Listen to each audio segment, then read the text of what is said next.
Yesterday I got a request asking me how I shoot my hunts and if I would make a video on how I do so. The cameras are kind of irrelevant. If you can just get a camera in a tree stand, you can make videos. But I just wanted to go over the different cameras that I use. Now you can use one camera, two cameras, three cameras, but you can get away with making a good hunting video just using one camera. Now I use a Lumix G7, which is this camera here. The main reason I bought this camera is because it shoots 4K and it has a front-facing screen.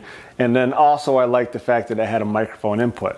The second camera I use is a Lumix GX85. Now I actually just had this camera. This is my wife's camera, so I decided just to bring this out and use this for my long lens camera. On the first 4 hunts that I did, I only used this camera right here. I didn't have 2 cameras, and it was getting kind of in the way of my hunting, going between this lens here, which is a wide angle zoom lens, and then this here, which is strictly a zoom lens. I mean, it's 45 to 200 millimeters. You're able to zoom pretty far with a 200 millimeter. I would love to have a 250 or a 300. For now, I'm using what I have. And then a third camera I use, and I don't use it often. This is more for the kill shot. So this is the GoPro. I have this mounted to my bow. I'm actually thinking about putting a second one in the tree above me so you guys can see what I'm doing during the hunt. It's a photography camera that has video capabilities. So for me, I love this camera because it takes good pictures. It has a front-facing screen, and then it shoots 4K. The 4K really isn't that big a deal except for one factor. When I'm in the woods or I'm in a tree stand, I'm getting video footage of a deer. If it's really far away and I have this 200 millimeter lens, I can crop the 4K down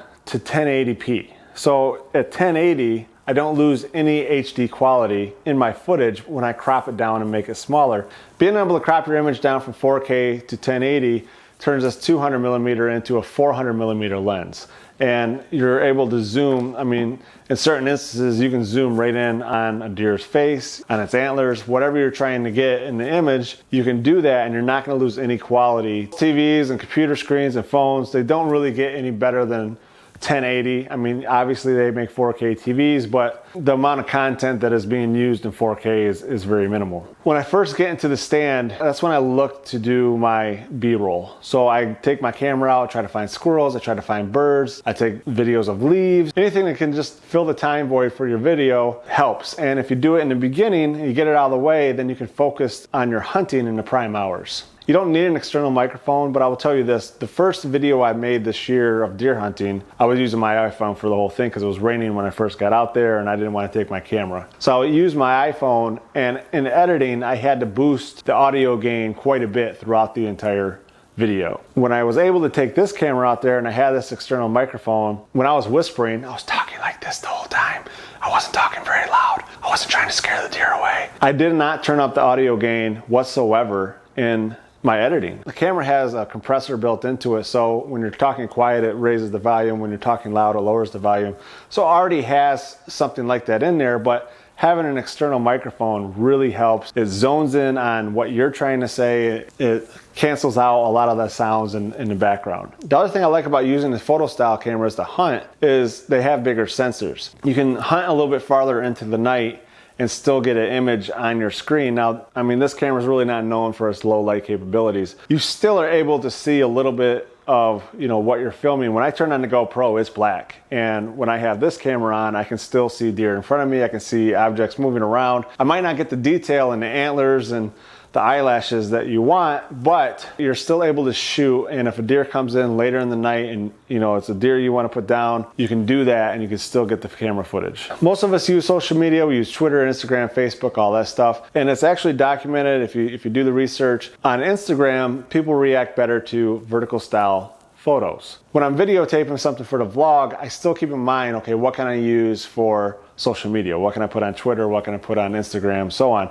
So I'm always thinking, okay, that's a good shot. Let's get this vertically. So I can just switch it over to manual real quick. I shoot everything in manual anyways for the video purposes. So it's real easy for me to go over to manual mode and I can just quickly take some pictures. I'm able to use that image later to post that. Now, if you're not really thinking like that, you can easily just take images, screenshots from your video and then post those to Instagram and so on. A lot of people, if they're making hunting videos and they're doing things like this, you're hoping that one day you can make it a career, and by doing those little things, adding to your social media, not just making vlogs and so on, that's gonna help you in your outdoor career or when it comes to vlogging or whatever. Obviously, everybody that's watching this video about making hunting videos knows how to hunt. You gotta be a little extra wary when you're moving the camera around. I've been busted like 3 times this year. Luckily, this doe, I'm pretty sure, just knows my first name and last name and my social security number because she just doesn't care. She just sticks around forever. Regardless, make sure you know your surroundings before you get up and start moving around with the camera and so on.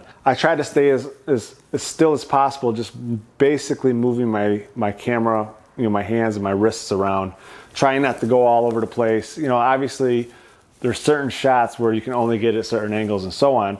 Last night when I was making this vlog, while I was in the stand, I was shooting some deer all the way across the field, and I turn around and that doe is right behind me. And having a camera in the tree adds a lot more action to your movements, and it's going to be a little bit easier to get spotted. So, make sure you got that mounted real close to you so you don't have to move much. You can move it with your wrist and so on. And, make sure your bow is in the proper position so that you can have your bow handy and then the camera handy as well. So that's pretty much it. As far as shooting goes, it's not simple, but it's not hard either.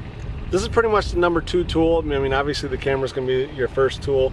This is really important because if an animal comes in that you want to shoot, you need to be able to have a camera mounted and it's pointed at the right area, and then you can concentrate on just using your bow. And an arm like this will help you do that. Now, this is an old camera mount. This is an old Gorilla. I don't even know if Gorilla is a company anymore.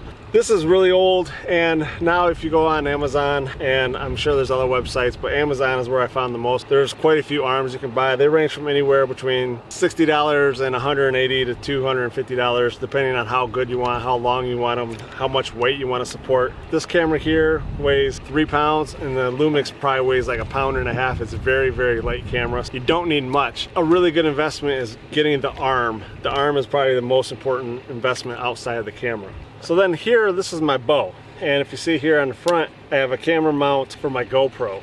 Now the GoPro is a decent camera. If a deer comes out near the end of the night, you're probably not gonna see it on the GoPro because it's not very good in low light. But I have it on here, then that way I have 2 different camera angles. If something sneaks up on you and you really can't get to your camera, if this is real easy, you just hit record, it's already recording, you are in action. I got it mounted to my stabilizer. It doesn't get in the way of my arrow, and it really shouldn't affect your stabilizer at all. You can mount 2 on here, and you have one facing forward, one facing you, and you can really show off how ice cold you are, when you're at full draw on a big buck. I'm headed to the stand. Today I'm sitting along in the middle of the field along the fence row. I know that if I sit there, a huge buck is going to come in the stand. I've been sitting in the last 4 days. Hopefully we see some deer and have a successful night. I'll see you in the stand. Today I have a bunch of extra stuff. I can't fit my camera into my bag. Figured since I'm carrying it, I might as well talk to it for a second. But this is one of the trails that I have to go down, which goes right beside the woods and the edge of the field to walk right by the swamp. And all these areas that I have to walk by are bedding areas. So I'm almost to my stand and I realize I forgot my freaking release. So I'm put my stuff down here on the corner. Run back up to my truck and grab that real quick. I'm so mad at myself right now.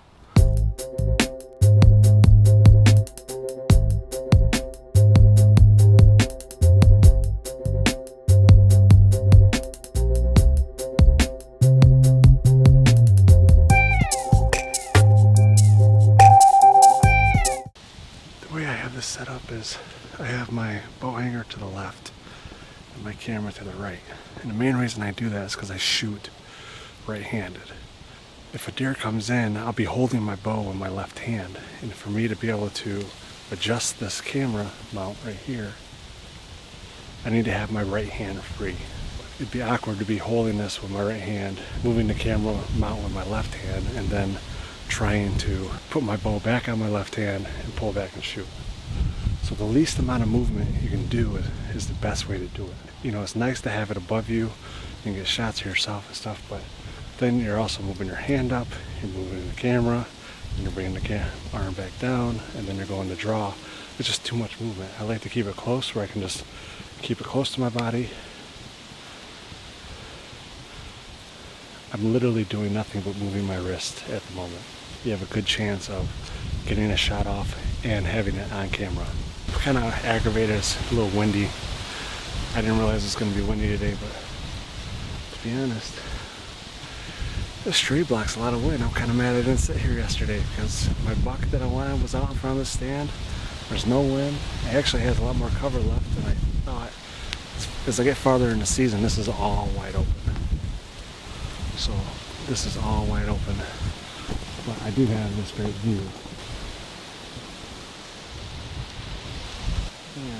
Right there where my finger was is where my other stand is. That's where I've been sitting the last 4 times I went out.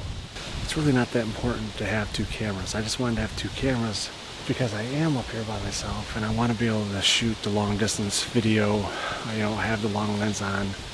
And where I was sitting yesterday, you really don't have time to prepare.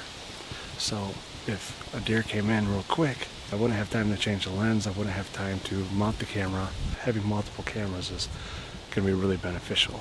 In a situation where you only have 1 camera and you want to get shots, that are not where the camera mount is or so on, get a good video head like this one here and a quick release. So this mounts to the bottom of the camera, goes into here. I can easily pop it off and get a good video, or vice versa. Or for instance, if I got the camera off and I'm trying to, get video of other things, animals or deer. I guess an animal is a deer, but birds and so on. And something comes in that I might want to shoot, I can easily just put this back on, put it into place, and I'm ready to go. Worst part about this stand is to the left of me, which is most of my shots, I'm right-handed, so it's easier for me to shoot to the left. But I have all this in front of me wide open. The stand that I'm sitting in is actually easy to turn my body in because it has a big platform, so I'm not that worried about it. But if you look to the left here, I have so much cover on this apple tree and it leans out in front of my waist, so if something's walking real tight to the fence row, I won't see it till the last second. So a lot of times when I'm hunting in the stand, I pretty much hold my bow the entire time I'm hunting, so I'm ready. I don't usually use the hanger a lot.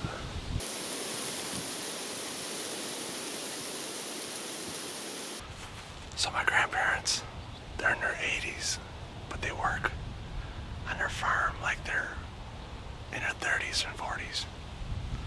I mean, they do all their landscaping and everything on their own. They take really good care of this farm.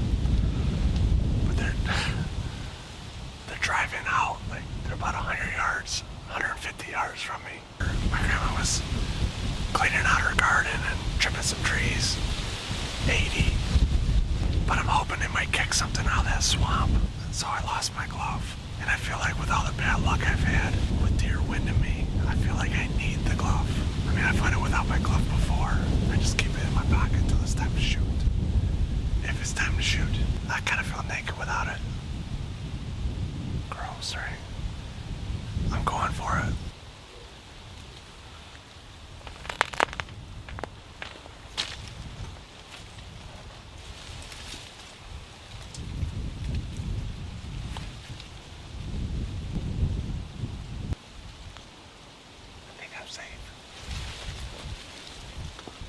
I got my glove. The bad thing is I don't see a deer anywhere, and it's already 5:30.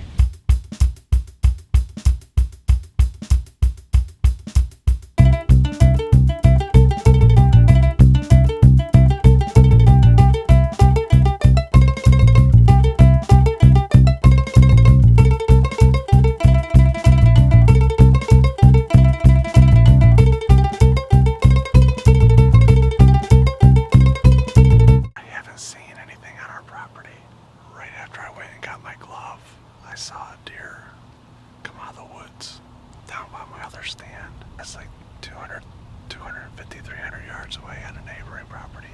And then after that, I saw a herd of does all the way in the farthest corner of the property, which is probably close to 600 to 800 yards away. I know this is gonna sound stupid, but I hate not having my beard part out because it looks like I have a mustache. I'm not the mustache kind of guy. The hunt really wasn't that exciting, but I hope that you guys learned something from my chaos. I'll say what I found to be the key to making a good hunting video though is B-roll. When I shoot B-roll, I literally have a 5-second rule. It has to be 5 seconds, no longer than 10, because if it's longer than 10, then you're just searching through a bunch of footage. But I'm constantly hitting the record button, turning it on, 5 seconds, turning it off. 5 seconds, turning it on, 5 seconds, turning it off. You're staying in a very small area, so whatever you can put in that B-roll makes a much better video. I hope that I helped you guys out. You know, if you learned one little thing, hit that like button, subscribe, comment down below, hit that notification bell. I gotta go.